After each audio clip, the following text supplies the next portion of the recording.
कटक के SCB medical college अस्पताल के ट्रॉमा आईसीयू में भीषण आग लगी। कम से कम 10 मरीजों की मौत। शॉर्ट सर्किट से आग शुरू हुई, 11 स्टाफ घायल। सीएम मोहन चरण मांझी मौके पर पहुंचे, 25 लाख एक्स ग्रेशिया और जुडिशियल जांच के आदेश दिए। पीएम मोदी ने 2 लाख की मदद घोषित की। राज्यसभा चुनाव, 10 राज्यों में 37 सीटों पर मतदान जारी। ओडिशा में 4, बिहार में 5 सीटों पर कड़ी टक्कर, 26 सीटें निर्विरोध। क्रॉस वोटिंग की आशंका, कुछ कांग्रेस विधायक गायब। शाम तक रिजल्ट आने की उम्मीद। ईरान अमेरिका इजराइल युद्ध तेज। ट्रंप ने 7 देशों से वॉरशिप्स मांगे होर्मुज स्ट्रेट खोलने के लिए। ईरान ने कहा स्ट्रेट हमारे कंट्रोल में, दुश्मनों के लिए बंद। भारतीय एलपीजी टैंकर शिवालिक और नंदा देवी सुरक्षित निकले। होर्मुज संकट से एलपीजी पेट्रोल की कीमतें बढ़ी। भारत ने डिप्लोमेसी से जहाज सुरक्षित निकाले। एमईए ने ईरान यूएस से बात की। सरकार का दावा स्टॉक पर्याप्त, पैनिक ना करें। दुबई एयरपोर्ट के पास ड्रोन अटैक से आग, उड़ानें प्रभावित। ईरान ने हमला किया, यूएई ने काबू पाया। मिडिल ईस्ट में तनाव चरम पर। ट्रंप ने ईरान को बिना शर्त सरेंडर की मांग की। नए सुप्रीम लीडर मोज्तबा खामेनेई पर बयान, कहा वॉशिंगटन की मंजूरी जरूरी। ईरान ने ठुकराया। विधानसभा चुनाव 2026, असम, केरल, तमिलनाडु, बंगाल, पुडुचेरी में तारीखें घोषित। बंगाल में 2 फेज, अन्य 1 फेज में वोटिंग अप्रैल मई में। बिहार में एनडीए मजबूत, 176 विधायकों का समर्थन। महागठबंधन क्रॉस वोटिंग की उम्मीद। नीतीश कुमार ने विकास पर फोकस किया। ओडिशा राज्यसभा चुनाव, बीजेडी वर्सेस बीजेपी में हॉर्स ट्रेडिंग आरोप। कांग्रेस एमएलए संपर्क से बाहर, शो कॉज। बीजेपी एमएलए को पारादीप शिफ्ट किया। ईरान के आईआरजीसी कमांडर ने कहा होर्मुज बंद नहीं लेकिन कंट्रोल में। अमेरिका इजराइल पर हमले जारी। भारतीय जहाजों को ईरान से सेफ पैसेज मिला। कुल 22 फंसे थे, अब राहत। होर्मुज जल डमरू मध्य में ईरान अमेरिका इजराइल युद्ध के कारण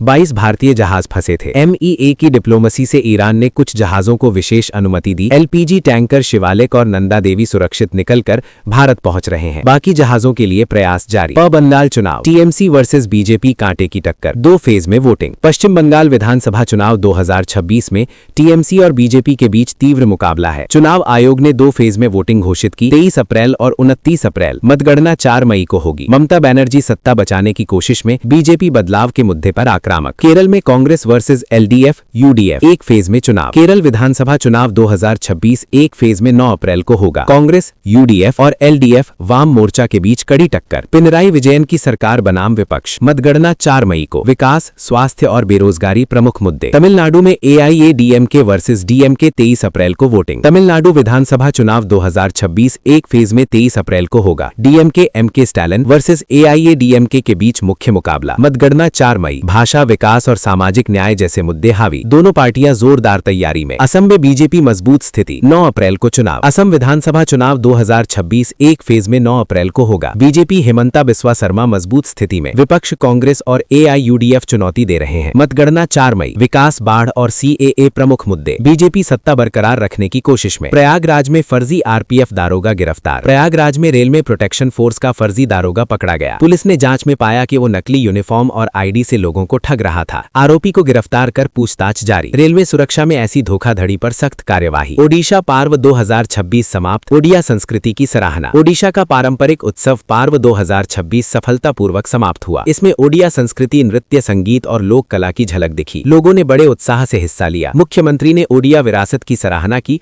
और पर्यटन को बढ़ावा देने पर जोर दिया। मौसम अपडेट। ओडिशा में नॉरवेस्टर से 2 मौतें। ओडिशा में तेज नॉरवेस्टर यानी आंधी तूफान से 2 लोगों की मौत हो गई। कई जगहों पर पेड़ गिरे, घर क्षतिग्रस्त। मौसम विभाग ने अलर्ट जारी किया। कटक सहित पूर्वी इलाकों में बारिश और तेज हवाएं। लोगों को सावधानी बरतने की सलाह। ऑस्कर्स 2026, लियोनार्डो की फिल्म आगे, प्रियंका पहुंची। ऑस्कर्स 2026 में लियोनार्डो डिकैप्रियो की फिल्म नॉमिनेशन में आगे चल रही है। Priyanka Chopra Jonas red carpet पर पहुंची, स्टाइलिश लुक में छाई गई। भारतीय दर्शक उत्साहित। पुरस्कार समारोह में कई बड़े नाम शामिल। हरीश राणा इच्छा मृत्यु केस, प्रक्रिया शुरू। हरीश राणा के इच्छा मृत्यु यानी यूथेनेशिया केस में प्रक्रिया शुरू हो गई है। परिवार और डॉक्टर्स की सहमति के बाद कानूनी कदम उठाए जा रहे हैं। ये संवेदनशील मामला है। अदालत और मेडिकल बोर्ड जांच कर रहे हैं। एलपीजी संकट। होर्मुज तनाव से डर, लेकिन केंद्र सरकार में कमी से इनकार किया। होर्मुज संकट से एलपीजी की कमी का डर, लेकिन केंद्र सरकार ने स्पष्ट किया स्टॉक पर्याप्त है, कोई पैनिक ना करें। ऑनलाइन बुकिंग जारी। जहाज सुरक्षित निकल रहे हैं। कीमतों पर असर सीमित रहेगा। ट्रंप ने नाटो को चेतावनी, होर्मुज में मदद ना की तो बुरा होगा। अमेरिकी राष्ट्रपति ट्रंप ने नाटो देशों को चेतावनी दी, होर्मुज स्ट्रेट में मदद न करने पर परिणाम भुगतने पड़ेंगे। उन्होंने वॉरशिप्स भेजने की मांग की। ईरान ब्लॉकेड के खिलाफ मजबूत कदम की जरूरत बताई। इजराइल ने कहा ईरान में हजारों टारगेट बाकी। इजराइल ने दावा किया ईरान में अभी हजारों सैन्य टारगेट बाकी हैं। हमले जारी रहेंगे। ईरान के खिलाफ ऑपरेशन तेज। मिडिल ईस्ट में तनाव चरम पर। ईरान एफएम, अमेरिका से कोई सीजफायर नहीं। ईरान के विदेश मंत्री ने कहा अमेरिका के साथ कोई सीजफायर नहीं होगा,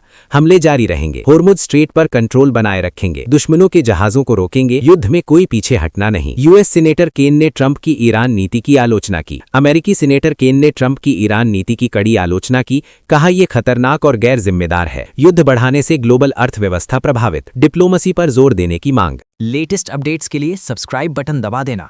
मिलते हैं जल्दी, तब तक के लिए टेक केयर।